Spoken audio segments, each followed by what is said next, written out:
Саламатсыздар ма? Жаңаөзен білім инновация лицейінің интернатының 9-шы сынып оқушысы Еңсеген Мансурдың және ұсынып отқан жобам қоқысты қайта өңдеу заводы.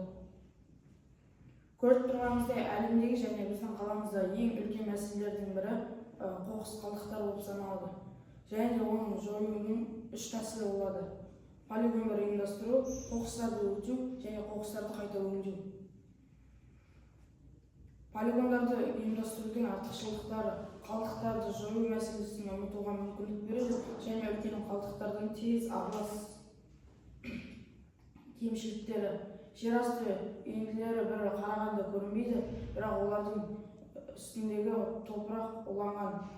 Топырақтағы қалдықтар жерасты суларын арқылы су қоймаларын улайды.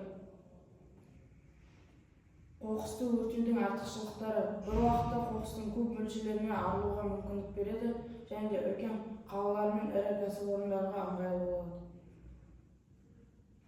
Қоқысты өртеудің кемшіліктеріне келсек, атмосфера түтінімен шығарылатын улы газдар арқылы адам организміне зиян тигізіп және де озон қабатын теседі. Қоқысты қайта өңдеу тәсілі бізге ең тиімді тәсіл болып саналады және де біз пластикқа қайта жаңа өмір сыйлаймыз. Көріп тұрғанымыздай, конвейер таспасы, яғни бұл пластикті А нүктесінен Б нүктесіне шейін жетуге жауап береді. Содан соң боранды тасымалдағышы пластикті сорттап жүзбелі резервуарға жеткізеді. Жүзбелі резервуарда пластик қалдықтар судың түбінде қалып, пластик судың үстінде қалқып, келесі үйкеліс құрылғысына жеткізіледі. Үйкеліс арқылы пластикті тазалап, сусыздандыру аппаратына жібереді. Яғни сусыздандыру аппаратында ол кептіріліп, боранды тасымалдағышында ұсақталады.